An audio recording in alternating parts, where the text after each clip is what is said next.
பெருநகர சென்னை மாநகராட்சி என்பது மிகவும் இந்தியாவிலே பழமை வாய்ந்தது. அந்த பழமை வாய்ந்த பெருநகர சென்னை மாநகராட்சியிலே மாமன்ற கூட்ட அரங்கிலே இன்றைய தினம் நம்மளுடைய டாக்டர் பாபா சாஹிப் அம்பேத்கர் அவர்களுடைய புகைப்படத்தை நம்மளுடைய வணக்கத்துக்குரிய மேயர் அவர்களும் மரியாதைக்குரிய துணை மேயர் அவர்களும் ஆணையர் அவர்களும் அவர்களுடைய ஏற்பாட்டில் அந்த புகைப்படத்தை அங்கே நிர்வகித்துள்ளனர். அதற்கு எங்களுடைய இந்திய தேசிய காங்கிரஸ் சார்பாக நன்றியை தெரிவித்துக் கொள்கிறேன். எனது பேர் டில்லி பாபு. நான் 37வது வார்டுடைய மாமன்ற உறுப்பினர். நேற்றைய முன்தினம் எனது வார்டில் ஒரு மிகப்பெரிய எதிர்பாராத வகையில் தீ விபத்து ஏற்பட்டது. அந்த தீ விபத்தில் மக்களை பாதுகாக்கின்ற வகையில் நமது சென்னை மாநகராட்சி அதிகாரிகளும் ஊழியர்களும் சரி, குறிப்பாக அந்த பகுதியினுடைய காவல்துறை அதிகாரிகள், ஃபயர் சர்வீஸ் ஆஃபீஸர்ஸு எல்லாமே துரிதமாக பணிகளை மேற்கொண்டு உடனடி தீர்வு காணப்பட்டது. இது மிகவும் பாராட்டக்கூடியது.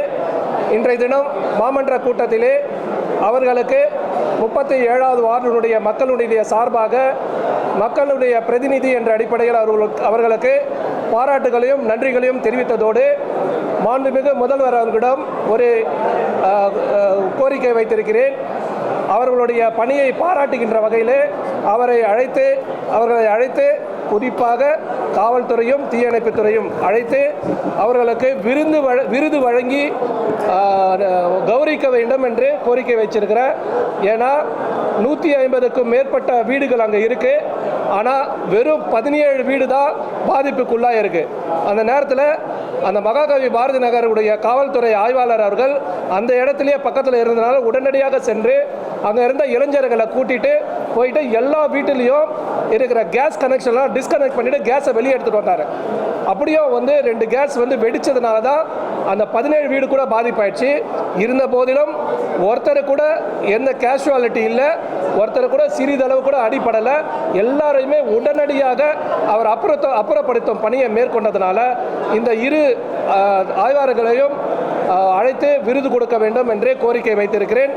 இதை உண்மையாக போற்றக்கூடிய விஷயமாக கருத வேண்டும் என்று இந்த நேரத்திலே தெரியப்படுத்திக் கொள்கிறேன்.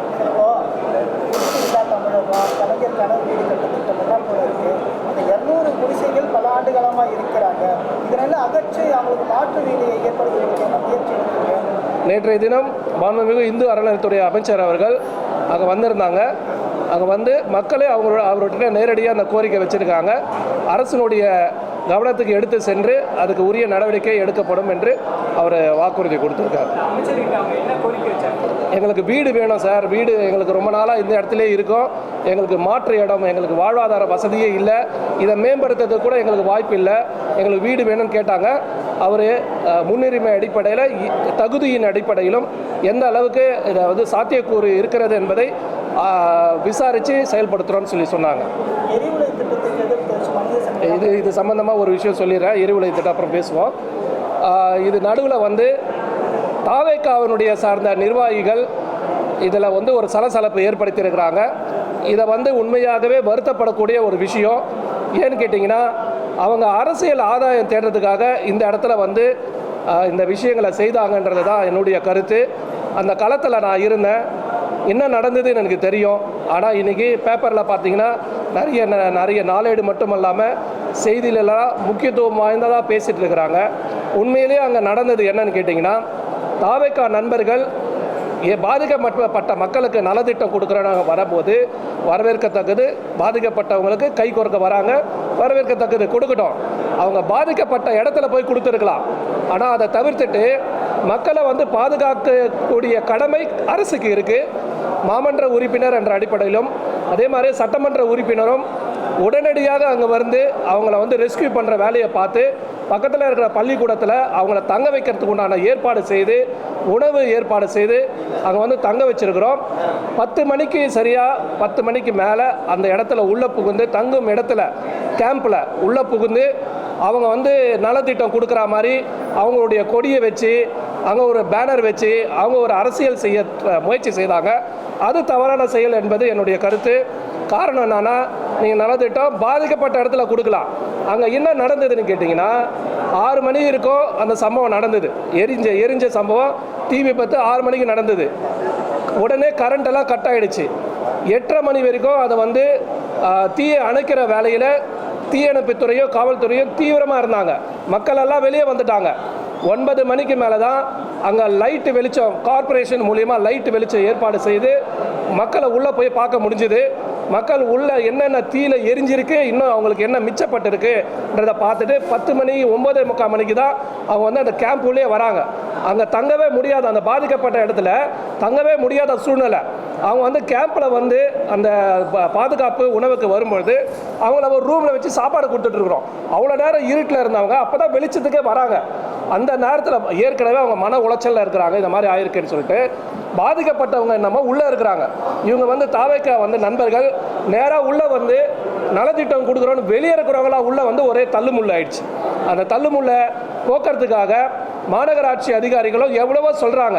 பாதிக்கப்பட்ட குடும்பம் என்பதோ வெறும் 17 குடும்பம் தான்.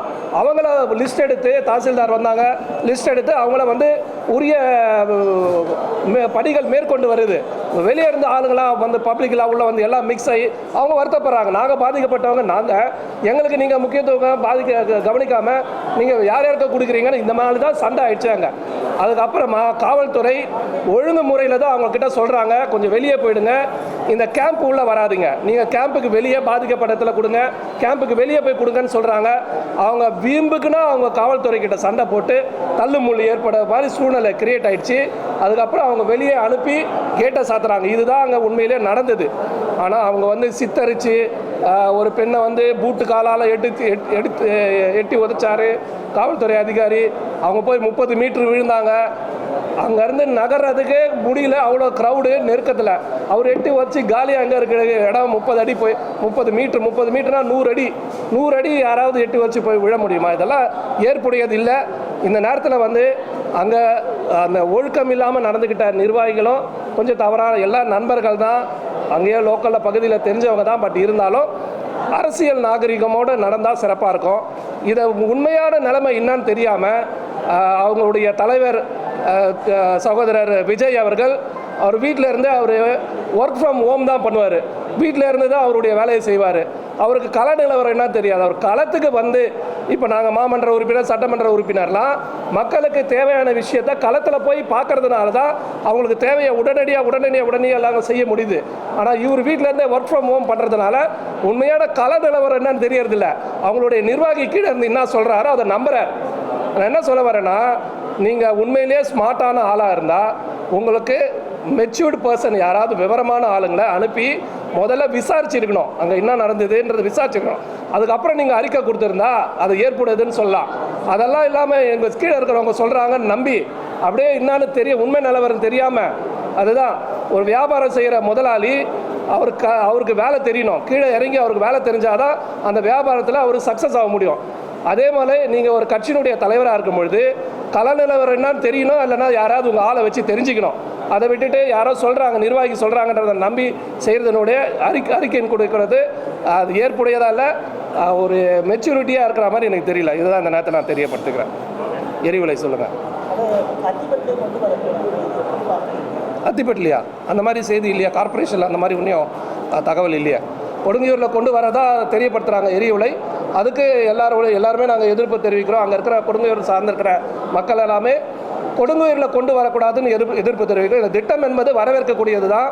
ஏன்னா பயோமைனிங் வாயிலாக திட்டம் கொண்டு வந்து இருக்கக்கூடிய குப்பைகள் அகற்றும் பணி மேற்கொள்ளப்பட்டு வருகிறது. அந்த மாதிரி ஒரு திட்டம் மேற்கொள்வது மூலமா 50 ஆண்டு காலம் அங்கே இருக்கக்கூடிய குப்பை அகற்றப்பட்டு நிலம் காலியாக கிடைக்கிறதுக்கு வாய்ப்பு இருக்குல்ல, நிறைய கிடைக்கும். 1.5 வருஷ காலத்தில் அது கிடைச்சிடும். ஆனாலும் தினந்தோறும் வரக்கூடிய புதிய குப்பைகளுக்கு ஏதாவது ஒரு தீர்வு வேணும். அந்த தீர்வுக்கு இந்த எரிவுலை திட்டம் என்பது ஏற்புடையது தான். ஆனால் என்னன்னா, மக்களுடைய பாதுகாப்பு கருதி இது மக்கள் இல்லாத இடத்துல பயன்பாட்டுக்கு கொண்டு வர வேண்டும் என்றது எங்களுடைய கோரிக்கை. அதே போல் கொடுங்கையூரில் சுற்றி 8 லட்சம் பேர் இருக்கிறாங்கன்றதுனால அவங்களுக்கு பாதிப்பு ஏற்படுத்தக்கூடாதுன்றது வகையில் இது மக்கள் வசிக்காத இடத்துல இந்த திட்டத்தில் கொண்டு வரணும்னு நாங்கள் கோரிக்கை வச்சுருக்கிறோம், வலியுறுத்துகிறோம். ஓகே, நன்றி.